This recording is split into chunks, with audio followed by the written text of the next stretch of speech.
Assalamualaikum warahmatullahi wabarakatuh. Waalaikumsalam warahmatullahi wabarakatuh. Halo pelajar visioner, selamat datang di iTalk IPM Talk. Saya Sabita Aurelia Arafa yang bakal ngajak kalian semua buat bahas topik yang sering banget jadi pertanyaan, khususnya di kalangan remaja dan muslimah, yaitu tentang batas aurat muslimah. Nah, sering banget kan kita bingung, sebenarnya batas aurat wanita itu sejauh mana sih? Apa aja yang boleh terlihat, baik di depan laki-laki, perempuan, maupun di lingkungan tertentu. Nah, biar gak asal dan biar lebih paham, hari ini kita bakal kupas bareng-bareng bersama narasumber kita, yaitu Ibu Haja Mim Mazia, selaku Guru Mapel PAI di SMA Muhammadiyah 6 Karangasem.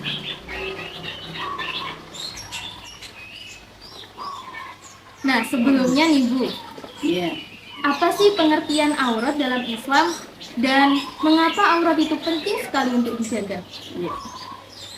Bismillahirrahmanirrahim.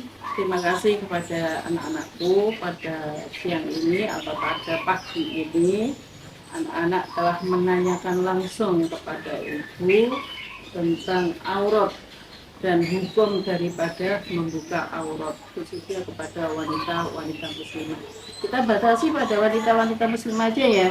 Nah, nanti kalau laki-lakinya ada yang bahas sendiri, gitu.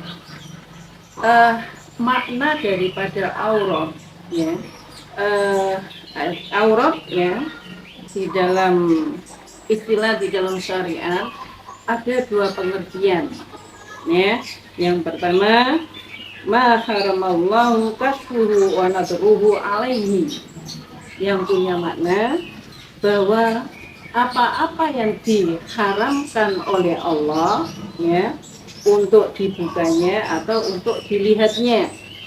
Yang kedua yaitu ma haramallahu kasfuhu fi sholat. Jadi apa-apa yang diharamkan oleh Allah untuk dilihat manakala waktu sholat. Ada dua pengertian ini yang perlu kita pahami, bahwa dan itu adalah pijakannya adalah di dalam Al-Quran dan Al-Hadis ya. Jadi kita tidak bisa mengambil hukum itu tanpa ada dasar. Yang pertama definisi tadi atau menurut syariat ya, bahwa ada anggota badan yang diharamkan oleh Allah untuk dilihat dan untuk dibuka dan dilihat. Yang kedua adalah haram, Allah mengharamkan manakala membuka aurat itu manakala waktu sholat. Anak-anak sudah tahu ya, batasan, berarti sudah punya gambaran batasan aurat itu manakala kita mengerjakan sholat. Hukumnya yaitu tertera di dalam dalil Al-Quran, baik di dalam Al-Quran atau di dalam hadis Rasulullah. Nah, ini nanti akan saya ceritakan penyebab turunnya atau Rasulullah menghentikan itu ada sebabnya, sehingga ada hadis yang disampaikan oleh Rasulullah tentang hukum membuka aurat, batasan aurat. Di dalam surat Al-Ahzab ayat 59 ada berkaitan dengan jilbab. Yang kedua adalah di dalam surat An-Nur ayat 31 berkaitan dengan jilbab. Dalilnya ya, saya bacakan di dalam surat Al-Ahzab yang menunjukkan adanya kita disuruh menutup aurat atau batasan aurat itu, yaitu awalnya ya ayuhan nabi, bismillahirrahmanirrahim, ya ayuhan nabiyyu qul li azwajika, wahai Muhammad katakanlah kepada istri-istrimu, wa banatika, lan kepada anak-anakmu, wa nisa'il mu'minina, dan kepada wanita-wanita mukmin. Nah, coba diperhatikan ayat selanjutnya, yudnina alaihinna, yaitu kita disuruh ngelandungno. Itu loh Mbak, ya di situ ya diperhatikan. Yudnina yaitu supaya kita disuruh ngelandungno, ya, memanjangkan, menjulurkan alaihinna kepada perempuan. Min jalabibina yaitu dari jilbab-jilbab kalian. Ya, dia punya gambarannya, yaitu kita harus melandungno, nek basa Jawa itu menjulurkan. Kemudian di dalam hadis Rasulullah yaitu ada peristiwa, yaitu namanya Asma. Asma itu mungkin usianya menginjak balik gitu ya, atau sudah balik. Pada saat itu datang kepada Rasulullah. Asma itu adalah saudara sebapak dengan Aisyah. Nah, Asma itu datang ke rumahnya Rasulullah, kemudian kemudian Asma dipanggil oleh Rasulullah. Ya Asma, gitu. Karena apa? Pada saat itu Asma itu memakai baju maksinya agak cingkrang. Mungkin maksinya seperti anak-anak yang mau berangkat sekolah itu. Nah itu nanti tahu batasan aurat wanita. Ya Asma, dan katanya Rasulullah, innal mar'ata sak temene wong wedok idza balaghatil mahid, nalikane ketekan menstruasi, berarti dalam keadaan sudah balik ya, lam yasluh ayyura minha, maka tidak boleh menampakkan anggota badannya, illa hadza wa hadza, yaitu yang boleh ditampakkan itu adalah kecuali ini dan ini. Ini dan ini itu mana? Pada saat itu Rasulullah memberikan satu isyarat ila wajhihi wa kaffaihi, yaitu wajah dan kedua telapak tangan. Lah, kaffaihi ini ada khilafiyah, ada yang mengatakan ini ya. Apa ini? Telapak tangan yang ini ada yang mengatakan satu gelugelan ini. Ya, jadi ada menjadi khilaf ya, ada menjadi khilafiyah itu adalah menjadi apa? Perselisihan pendapat tentang menampakkan tangan ini, gitu ya. Jadi dengan hadis Rasulullah itu ya, Asma pada saat itu ternyata aurat wanita itu yang boleh ditampakkan itu adalah muka dan kedua telapak tangan. Itu menandakan bahwa kaki itu termasuk aurat, ya. Ya harus dipakai, harus ditutupi menggunakan kaos kaki. Mangkano ya kan anak-anak waktu sekolah itu ya, supaya maksinya diturunkan ke bawah supaya auratnya tidak kelihatan. Santri anak-anak supaya buat pakai kaos kaki supaya auratnya tidak kelihatan. Ya, sudah kelihatan, sudah tahu ya. Jadi aurat wanita itu, batasan aurat wanita itu yang boleh ditampakkan adalah muka dan kedua telapak tangan. Kemudian supaya diperhatikan, yang namanya kain kerudung ya, yang namanya jilbab itu ya, itu tidak boleh pendek ya, bagian bawahnya itu harus diperpanjang dan dilonggarkan. Kemudian yang harus ditutupi ya, menutup bagian yang terbuka, yaitu diantaranya adalah dada, maka harus tertutup. Kemudian rambut harus tertutup, punggungnya harus tertutup. Kemudian kakinya, dua belah tangan dalam artian ini juga harus tertutup. Itu menandakan bahwa jilbab itu harus menutupi, harus diperpanjangkan supaya anggota-anggota yang boleh dipertontonkan ya, karena wanita itu indah, wanita itu cantik, sehingga harus dibungkus dengan serapi-rapinya, gitu ya.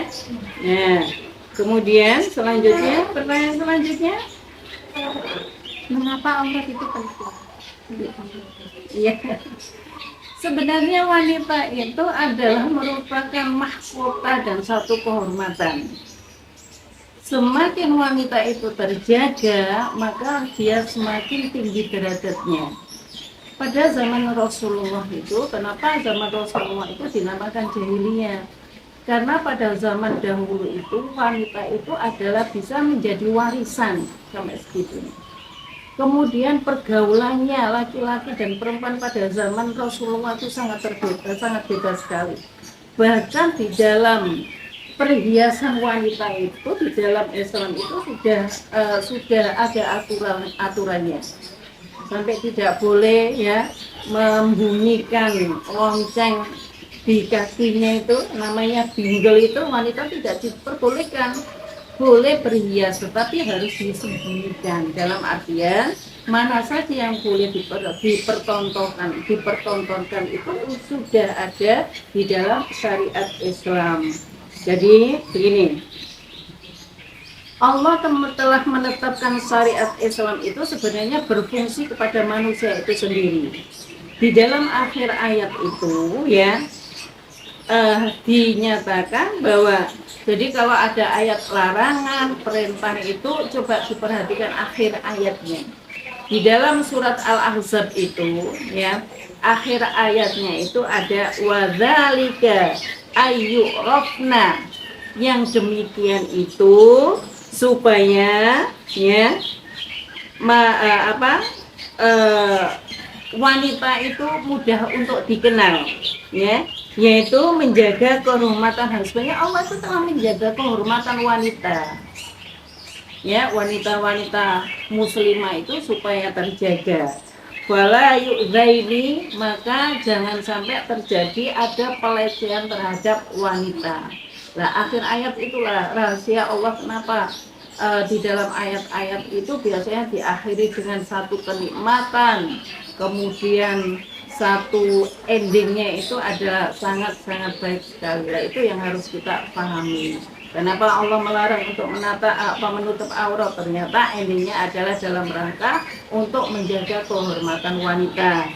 Yang kedua adalah endingnya adalah supaya wanita itu dilindungi dari tindakan pelecehan. Karena sekarang aurat wanita itu sangat vulgar sekali sehingga terjadi perkosaan ya toh. Itu sebenarnya karena aurat wanita kurang terjaga. Terangsangnya laki-laki itu karena terbukanya aurat wanita gitu ya. Yes. Kemudian Ibu, sebenarnya sampai mana sih batas aurat wanita itu, dan itu dipertontonkan di depan mahram dan non mahram itu sampai mana sih? Iya. Tadi sudah Bu Mimi sampaikan, yaitu hadisnya Rasulullah, kemudian Al-Quran di dalam surat Al-Ahzab itu supaya menjulurkan. Sekarang itu adalah ada hubungannya pergaulan terhadap lawan jenis. Nah, sebenarnya di dalam Al-Quran itu ada batasan-batasan pergaulan laki-laki dan perempuan. Ayat berapa itu, bahwa apabila ada Al-Quran dan hadisnya, manakala kita bertemu dengan laki-laki ya di satu majelis atau dimanapun tempat, maka kita harus merundukkan pandangan mata ya. Yang kedua harus ada hijab, ada batasan. Manakala ada satu majelis kemudian kita ada pertemuan gitu ya, ada satu majelis kemudian ada laki-laki dan perempuan, maka itu harus ada hijab, harus ada dinding, harus batas sehingga tidak terjadi pandangan langsung terhadap lawan jenis kita. Tuh. Ada satu kisah pada saat itu, ada sahabat Rasulullah, kalau tidak salah Ali ya. Ali itu pernah berjalan dengan Rasulullah. Kemudian pada saat itu berpapasan dengan wanita. Ali pada saat itu melihat, ya. Tapi untuk yang kedua kalinya, Ali sempat mungkin namanya laki-laki dengan perempuan gitu kan. Nah, tidak pernah ketemu, kemudian melihat wanita cantik. Untuk yang kedua kalinya dia belok lagi, melihat lagi. Maka pada saat itu Rasulullah membalikkan. Ya, kepalanya Rasulullah, kepalanya Ali itu diputar sama Rasulullah. Itu menandakan bahwa satu pandang itu boleh, untuk yang kedua kali itu sudah masuk ke dalam kemaksiatan, gitu ya. Jadi boleh untuk, ya namanya nggak sengaja kan boleh. Nah untuk yang kedua kalinya itu maka tidak diperbolehkan karena itu sudah membawa pada nafsu atau kepada kemaksiatan. Ada zina mata itu loh di situ. Jadi mata itu harus kita lindungi dengan kebaikan, dengan kebaikan. Kemudian ya Bu, sekarang kan banyak tren-tren fashion itu yang bermunculan di media sosial maupun yang sering kita temui lah dalam kehidupan sehari-hari. Nah itu seperti yang saya lihat, kayak banyak banget yang kurang menutup aurat. Sekarang kan kayak gitu ya Bu ya, banyak yang menutup aurat. Nah, gimana nih Bu tips menjaga aurat di tengah tren fashion modern dengan busana yang syar'i dan tetap nyaman untuk dipakai? Sebenarnya Islam itu indah, ya, dan boleh. Jadi kreasi manusia itu di dalam Islam kita hargai, tetapi dengan catatan model diperhatikan. Islam tidak mengikuti model, tetapi model itu harus mengikuti Islam. Paham ya? Jadi kita sebagai seorang wanita tidak mengikuti model itu, tapi kita harus menciptakan model yang sesuai dengan syariat Islam. Aurat tetap terjaga, tetapi kita tidak ketinggalan zaman, gitu loh ya. Nah kalau bisa usahakan, karena pakaian yang gelap itu adalah lebih bagus. Karena apa? Sehingga pakaian gelap itu tidak tembus pandang. Yang kedua, makanya kemarin itu sudah saya sarankan kepada anak-anakku, jangan sekali-kali pada acara itu mengeluarkan fashion yang boklat itu, apalagi boklat itu kan tembus. Nah itu supaya ada pelapis yang lebih tebal. Kriteria di dalam busana muslimah supaya diperhatikan: satu, tidak membentuk, tidak ketat, ya. Udah domane sekarang badannya sudah modis gitu ya, sehingga baju itu diplekkan dengan postur tubuh yang indah. Hati-hati ya, itu haram hukumnya. Yang kedua, jangan menyerupai laki-laki. Makanya sekarang di Karangasem itu tidak diperkenankan menggunakan celana. Kenapa? Karena jarang sekali anak-anak celana tapi dalam keadaan besar atau ditutupi dengan jubah gitu, enggak, tetapi justru celana itu nanti akan membentuk satu bentuk laki-laki. Kadang-kadang kaos gitu ya. Nah itu supaya diperhatikan ya. Saya minta pada acara ini bukan semata-mata untuk teori saja, tetapi tolong dipraktekkan. Ya, dan mudah-mudahan nanti ada satu perubahan khususnya kepada anak-anakku yang SMA, supaya menjadi penggerak di dalam bagaimana sebenarnya berbusana yang sesuai dengan syariat Islam. Kalau bisa yang training itu silahkan Pak training, tapi sekarang kan ada model, nah itu loh, masuk dalam model ada celana tapi dibalut dengan maxi yang lebih besar gitu ya. Jadi jangan mengikuti tren, tetapi kita harus menciptakan tren itu sesuai dengan syariat Islam. Tidak menyerupai laki-laki, tidak tembus pandang, dan tidak ketat, ya, tidak melepet, sehingga orang yang melihat itu bukan melihat bajunya, tetapi justru malah melihat bentuk tubuhnya. Lah itu orang yang melihatnya dosa, kemudian yang menciptakan tren itu juga dosa, karena menciptakan, dan itu nanti akhirnya menjadi warisan selanjutnya. Oh kok bagus ya, itu tak tiru. Lah itu nanti akhirnya menjadi amal jariah yang buruk ya. Jadi carilah tren yang sesuai dengan syariat Islam. Saya tidak mengikat anak-anak besok kalau keluar dari sini menjadi desainer yang Islami ya. Dulunya waktu pakaian kemanten itu kan kayak gitu, sekarang sudah bagus kan, tren busana pengantin itu, yaitu dengan sesuai dengan syariat Islam, berbalut dengan pakaian yang bagus ya. Ternyata busana muslimah itu tidak kalah dengan model masa kini. Kita niatkan semuanya karena Allah, didasari dengan syariat Islam, insya Allah nilainya akan punya nilai ibadah. Jadi jangan ikut-ikutan wah itu lagi ngetren, saya lagi tren apa ya, kaos atau levis yang bolong-bolong, kita ikut. Ya nggak apa-apa tuh bolong-bolong, tapi kudunya besar lah, nggak kurang patuh. Jadi kita punya model sendiri sebagai baju takwa itu yang bagaimana, seorang wanita yang busana itu yang bagaimana. Jadi memang aurat wanita itu sangat penting ya Bu. Ya karena itu kepribadian seorang wanita. Kita harus berhati-hati dalam Iya. berbusana tadi. Oh. Masya Allah, banyak banget ya ternyata pelajaran yang kita dapat hari ini tentang pentingnya menjaga aurat bagi seorang muslimah. Dan ternyata aurat itu bukan hanya sekedar pakaian loh teman-teman, tetapi juga tentang ketaatan, identitas, dan bentuk kehormatan diri. Semoga pembahasan kita hari ini dapat menjadi pengingat untuk kita semua, khususnya bagi para muslimah, agar tetap istiqomah dalam menutup aurat meskipun tantangan zaman yang semakin besar. Bukan hanya untuk para muslimah, tetapi juga untuk para lelaki, agar bisa lebih menghargai dan mendukung saudari-saudari kita dalam menjaga auratnya.